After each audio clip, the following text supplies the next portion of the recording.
Baik, Assalamualaikum warahmatullahi wabarakatuh. Shalom, Om Swastiastu, Namo Buddhaya, Salam Kebajikan. Sebelumnya perkenalkan, saya Miananda Emiliana dengan NIM 21104119090 dari kelas Teori Komunikasi B. Pada kesempatan kali ini, saya akan menjelaskan salah satu teori komunikasi, yaitu Social Judgment Theory atau teori penilaian sosial. Nah, teori penilaian sosial atau social judgment theory ini dikembangkan atau dicetuskan oleh Muzaffer Sherif, yaitu psikolog sosial asal Turki pada tahun 1961. Jadi, beliau menjelaskan bahwa bagaimana sebuah pesan yang disampaikan kepada seseorang dimaknai berdasarkan ego involvement atau kognitif dan mental yang membantu dalam menentukan perilaku atau attitude berikutnya sebagai respon dari pesan yang diterima. Jadi teori ini juga mengatakan bahwa lingkungan sosial dalam bentuk interaksi dengan orang lain ini akan menciptakan penilaian manusia yang sekaligus menjadi upaya dalam memahami proses penilaian yang harus dihadapi oleh masing-masing individu. Nah, sejarah singkat dari social judgment theory ini, jadi teori ini menggunakan sudut pandang psikologi, antropologi, dan juga sosiologi. Berawal dari penelitian psikofisik yang dilakukan oleh Muzaffer Sherif, jadi dalam hal ini seseorang diuji kemampuannya untuk menilai stimuli fisik seperti berat benda atau kecerahan suatu cahaya. Kemudian Muzaffer Sherif ini berpikir dan meneliti kembali gitu, bagaimana cara individu ini bisa menilai pesan dan bagaimana penilaian tersebut ini mempengaruhi kepercayaan yang dimiliki oleh individu pada sebelumnya. Nah, jadi teori penilaian sosial ini juga mendefinisikan bahwa teori yang digunakan untuk menganalisis proses-proses seseorang dalam menilai pesan-pesan komunikasi. Schwartz juga mengatakan bahwa teori ini berawal dari adanya kebutuhan seseorang dalam menilai sebuah objek sebagai landasan dalam berperilaku yang didominasi oleh pemikiran kognitif. Nah, di sini juga ada definisi dari para ahli, ada dari Shaw and Costanzo, ada Sheriff, dan juga ada Mau and Gage. Menurut Shaw and Costanzo, penilaian sosial ini mempelajari proses-proses psikologi yang mendasari ekspresi, sikap, dan perubahan sikap melalui komunikasi. Sedangkan Sheriff mengatakan bahwa perubahan sikap pribadi ini utamanya terjadi karena interaksi tiga faktor. Yang pertama, faktor sikap dari awal individu itu sendiri, yang kedua dari pesan-pesan atau opini orang lain, dan yang ketiga dari kredibilitas pesan. Nah, sedangkan Mau Engage berpendapat bahwa penilaian sosial ini didasari oleh penjelasan sosial, pembelajaran sosial, pragmatisme bahasa, dan juga perhitungan emosi. Jadi secara singkat, teori penilaian sosial ini mengatakan bahwa perubahan sikap seseorang terhadap sebuah objek sosial atau isu merupakan hasil dari pertimbangan atau judgement yang sudah mereka lakukan melalui acuan atau kerangka berpikir atau referensi yang sudah mereka miliki sebelumnya gitu, melalui keterlibatan ego ataupun pengalaman masa lalu. Jadi acuan tersebut ini mempengaruhi cara seseorang dalam memahami sebuah pesan. Apakah nantinya pesan tersebut akan masuk ke dalam kategori diterima atau kategori netral ataupun kategori ditolak. Nah, prinsip social judgment theory. Di sini sebenarnya ada 5 prinsip, tapi aku bacain dulu nanti baru aku jelasin. Yang pertama, seseorang memiliki kategori-kategori penilaian atau judgment yang digunakan untuk mengevaluasi posisi-posisi persuasif. Yang kedua, ketika seseorang menerima informasi, ia menempatkan informasi itu dalam kategori penilaiannya. Implikasi dari prinsip ini adalah bahwa penilaian atau judgment merupakan hal yang sangat krusial bagi persuasi. Yang ketiga, tingkat keterlibatan ego seseorang mempengaruhi ukuran penilaian. Keterlibatan ego ini merupakan representasi seberapa penting sebuah isu atau persoalan bagi identitas diri seseorang. Nah, prinsip social judgment yang keempat, ada seseorang cenderung mendistorsi informasi yang datang dengan cara menyesuaikan dengan kategori penilaiannya. Kemudian prinsip yang terakhir, ketidaksesuaian yang kecil sampai dengan yang ekstrim atau yang lebih besar antar posisi-posisi ini akan menyebabkan perubahan sikap yang apabila salah satu posisi jangkar ini didukung.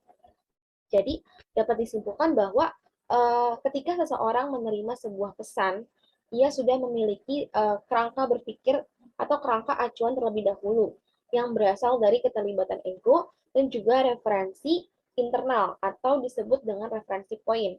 Jadi, kerangka acuan ini yang akan mempengaruhi sebuah pesan yang diterima itu apakah nantinya pesan tersebut akan diterima, ditolak, atau masuk ke dalam kategori netral. Nah, untuk masuk ke dalam tiga kategori, salah satu dari ketiga kategori itu, tentunya harus melakukan pertimbangan-pertimbangan atau judgement yang dilakukan oleh seseorang gitu. Nantinya ketika pesan tersebut masuk ke dalam salah satu dari tiga kategori tersebut, seseorang akan menyesuaikan sikapnya untuk berperilaku sesuai dengan apa yang pesan itu sampaikan gitu. Jadi apabila pesan itu diterima, ya seseorang akan menyesuaikan sikapnya sesuai dengan pesan tersebut gitu. Jadi dia akan mengakomodasi pesan tersebut. Oke, di sini ada tiga zona sikap menurut Sheriff yang sudah saya singgung sebelumnya. Yang pertama ini ada latitude of acceptance. Sesuai namanya, acceptance berarti diterima. Jadi pesan-pesan yang kita terima ini merupakan pesan-pesan yang masuk akal dan masih bisa dipertimbangkan. Jadi pesan tersebut diterima oleh secara logis oleh dalam diri seseorang dan orang tersebut akan berperilaku sesuai dengan pesan yang diterima. Nah, yang kedua di sini ada latitude of rejection.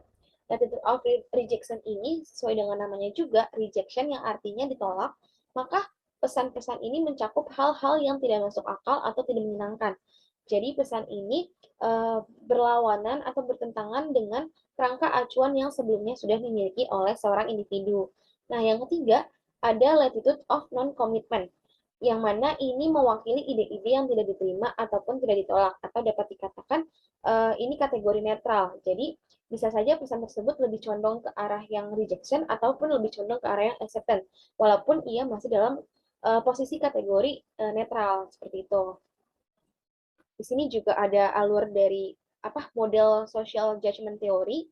Nah, sesuai gambar ya, di sini ada contrast, ada assimilation, ada latitude of rejection, non commitment, acceptance, dan dislike, like, dan ego involvement. Nah, di sini berarti ada peran peran social judgment theory ini terhadap sebuah komunikasi gitu. Jadi berdasarkan penelitian Sherry menunjukkan bahwa seorang individu ini memberikan penilaian untuk menerima atau menolak pesan yang yang mereka dapatkan gitu, berdasarkan dua hal atau kerangka acuan yang sebelumnya sudah saya jelaskan, yaitu ada keterlibatan ego dan juga acuan internal atau reference point. Nah, namun dalam proses penilaian ini dapat menimbulkan distorsi atau penyimpangan, yang mana dalam model social judgment theory ini di sini ada penyimpangan kontras atau kontras efek dan juga assimilation effect atau penyimpangan asimilasi. Nah, jika sebuah pesan masuk ke dalam kategori rejection, maka ia akan menimbulkan penyimpangan kontras, di mana penyimpangan kontras ini seseorang akan berperilaku yang bertentangan dengan pesan yang disampaikan, pesan yang diterima oleh seorang individu gitu. Nah, sedangkan jika terjadi assimilation effect atau penyimpangan asimilasi, maka pesan yang ia terima ini dekat atau dengan bisa dikatakan dekat atau sesuai dengan kerangka acuan yang sudah dimilikinya. Jadi kalau yang kontras efek ini jauh dari kerangka acuan yang sudah dimiliki oleh seseorang, sedangkan asimilasi efek ini berarti dekat pesan yang disampaikan itu dekat dengan kerangka acuan yang sudah dimiliki oleh seseorang gitu. Jadi sesuai nih dengan ego kita, dengan pengalaman kita gitu. Nah, di sini ada perbedaan dan perubahan sikap. Yang pertama, jika individu menilai pesan masuk ke dalam latitude of acceptance, maka mereka menyesuaikan sikap mereka untuk mengakomodasi pesan itu. Jadi, kalau ada pesan yang masuk ke dalam acceptance, berarti dia akan menyesuaikan sikapnya sesuai dengan pesan yang diterima. Jadi dia akan mengakomodasi pesan tersebut. Nah, yang kedua, jika individu menilai pesan berada dalam latitude of rejection, maka mereka akan menyesuaikan sikap mereka dengan hal-hal yang berlawanan dengan yang dimaksud oleh persuader. Jadi persuader menyampaikan pesan, nah pesan diterima oleh seseorang, namun jika pesan tersebut tidak sesuai atau bertentangan dengan apa dengan kerangka acuan yang mereka miliki sebelumnya, yaitu keterlibatan ego dan reference internal, maka dia akan bersikap bertolak belakang dengan pesan yang disampaikan oleh persuader. Nah, yang ketiga, jika pesan berada pada zona latitude non-commitment, sebagian besar ilmuwan ini mempercayai pesan persuasif tersebut akan dianggap sebagaimana yang dimaksud. Jadi pesan tersebut ini, misalkan ada seseorang menerima sebuah pesan, yang mana pesan tersebut jatuh kepada zona latitude non-commitment. Maka kemungkinan perubahan sikap yang kita lakukan ini dapat terjadi walaupun berbagai argumen itu berbeda dengan argumen sendiri. Jadi semakin besar keterlibatan ego dalam sebuah isu, semakin luas wilayah penolakannya, maka semakin kecil wilayah netral, maka akan semakin kecil juga perubahan sikap yang dilakukan oleh seseorang gitu. Nah, di sini terakhir aku ada contoh kasus, di mana aku contoh kasusnya ini sesuai dengan yang apa ya ada di kehidupan sehari-hari. Jadi di sini ada Andi. Andi ini berasal dari komplek yang memang orang-orangnya itu individualis dan tidak berbaur dengan sesama tetangga.